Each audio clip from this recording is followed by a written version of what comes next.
According to the plan, Breslin walks out onto the street and waits to be captured.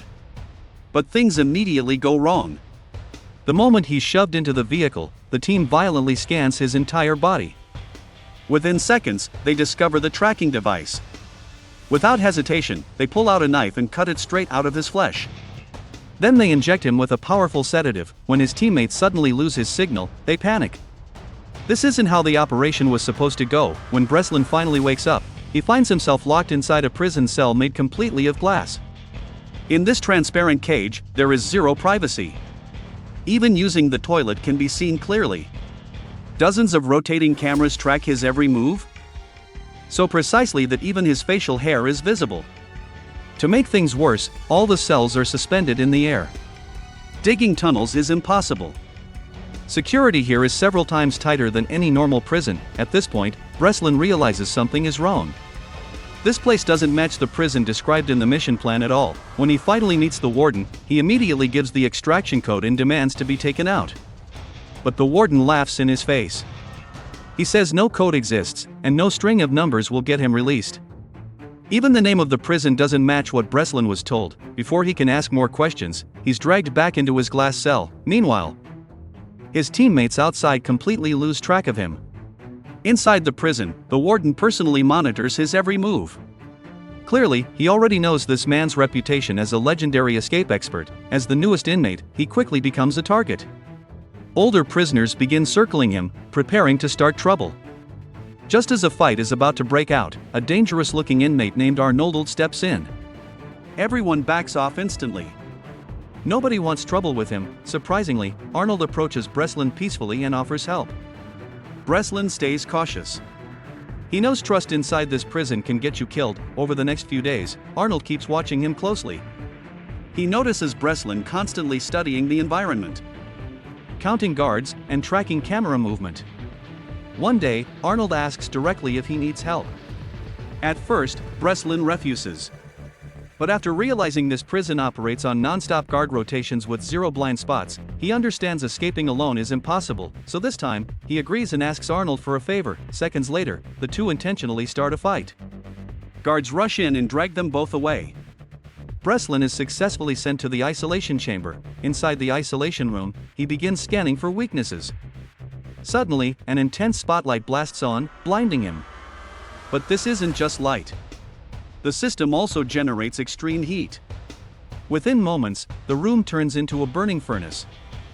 Enduring the pain, he crawls across the floor and finally discovers a hidden flaw in the structure. A week later, both men return to their cells. Arnold grows curious about Breslin's past and asks what he used to do.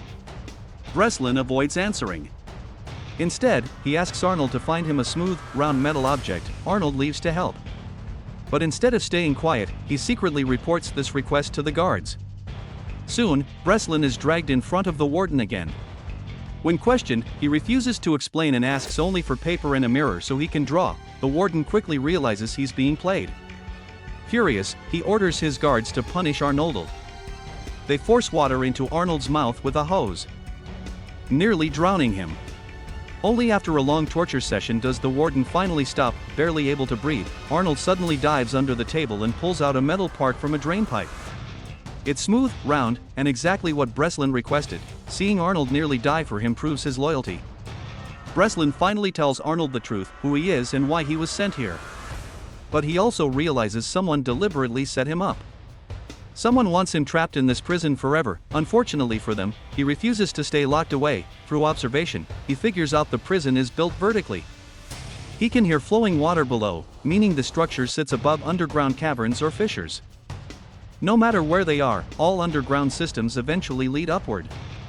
And that's where freedom is. He explains the weakness. The isolation room uses steel rivets instead of aluminum. When heated, steel expands and pops loose. The metal disc Arnold retrieved can be polished with toothpaste and used to reflect heat, rapidly raising temperature on the rivets. With the plan ready, they provoke another inmate into a fight. As expected, guards throw them back into isolation. This time, they're prepared. Under the blazing light, Breslin uses the polished metal to heat the rivets. One by one, they loosen and pop free. Then he chews bread he secretly saved earlier, turning it into sticky paste. Arnold creates a distraction by screaming loudly, drawing the guards' attention. Using the bread paste, Breslin covers the surveillance camera.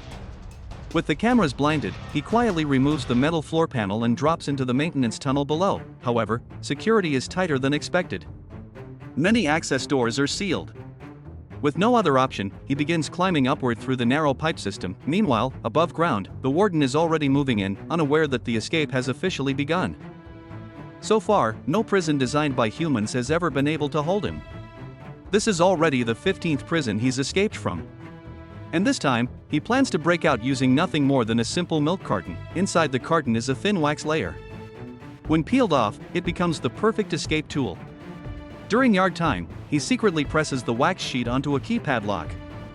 When guards enter the code, the pressed buttons leave clear marks on the wax. It's a 4-digit code, which means only 24 possible combinations. Now he has the code, but there's another problem. The door can only be opened from the outside. So how does he reach the lock? He grabs toilet paper, rolls it into small balls, coats them with toothpaste, then wraps everything into one thick bundle. When a guard unlocks his handcuffs, he quietly stuffs the bundle inside the door latch. From the outside it still looks locked, but in reality, one push and it falls open. Now all he needs is timing. From the moment he entered this prison, he's been tracking guard routines. He notices that every time he's escorted back to his cell, the guards leave together for a cigarette break. That gives him a 7-minute window with no supervision, but escaping the cell isn't enough. In his system, a successful prison break requires 3 elements: understanding daily routines, knowing the layout, and having outside coordination. He already mastered the routine. He's also mapped the prison layout. During exercise time, he discovers a weak point, the restricted zone. Right next to it sits an unguarded fire station. That becomes his escape route. All he has to do is start a small fight, get thrown into the restricted area, enter the code, crawl through the ventilation shaft, and reach the fire station. While 2 careless guards sit around playing games, he's already crawling through the duct beside them. Once inside the fire station, he quickly changes into spare firefighter gear. Now comes the final step: outside support. His partner detonates explosives at a pre-arranged location, triggering a fire alarm. Fire trucks rush out. Hidden beneath one of them, he's quietly transported outside the prison. At the scene, everyone is busy putting out flames. Nobody notices him slip away and jump into his partner's car. Another perfect escape. But here's the twist: he isn't a criminal at all. He's a legendary prison escape specialist, hired by the Federal Bureau of Prisons to test security systems. In his opinion, all 15 maximum security prisons were jokes. Any smart inmate could break out, but before he even gets time to rest, government agents knock on his door. A private prison warden named Nammer wants him to test a secret facility, a black site prison holding criminals too dangerous for official systems. These places operate outside the law and offer no protection. The mission is extremely dangerous. At first, he refuses. He's never tested a private prison before. The risk is too high, but when his boss mentions the pay triple the normal amount, he finally agrees. What he doesn't know is that this decision is about to become the worst mistake of his life. He thought Arnold had finally broken under the brutal prison conditions and was just standing there to watch him suffer. That hesitation gave Breslin a brief chance to escape, but one wrong move changed everything. He accidentally damaged a pipe, causing water to burst out instantly. The flooding spread fast. By the time he managed to crawl back up through the duct, he froze in shock, because the prison wasn't built inside some underground crack at all. It was sitting on a massive cargo ship. Swimming away was impossible. Armed guards were stationed everywhere on deck. With no choice left, he turned back. By now, the water had already reached the isolation block. The warden immediately ordered all inmates to be returned to their cells. Meanwhile, Breslin was desperately crawling back, racing against time. If guards entered before he returned, it would be over. Barely in time, he made it back inside and avoided disaster once again. But during inspection, the warden noticed several loosened bolts. His subordinates blamed the water pressure. The warden didn't buy it. Back in his office, he made a mysterious phone call. On the other end was Breslin's former handler. It turns out this person was the real mastermind. His goal was simple: keep the escape expert trapped forever.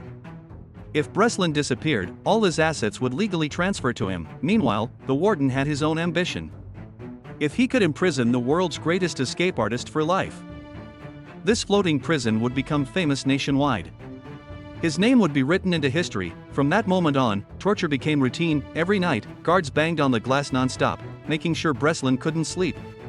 If he showed even slight resistance, they rushed in and beat him. Day after day, his body weakened until he could barely stand. Whenever he was injured, they sent him to the hospital to recover, only to drag him back and repeat the cycle. Arnold stayed by his side, constantly encouraging him not to give up, and he didn't. At the same time, the outside team finally located him. They discovered he was trapped inside a sea prison. But to rescue him, they needed the ship's exact position. Breslin remembered the prison doctor, a kind-hearted person who once tried to help him. But guards were always nearby, so he created another plan. He asked Arnold to stab him lightly on purpose so he could be sent to the medical unit again. When he asked the doctor about their location, Breslin hesitated. Helping him meant risking his own life, so the escape artist improvised. He secretly had Arnold steal a pen. Then he asked for the glasses of a nearby inmate.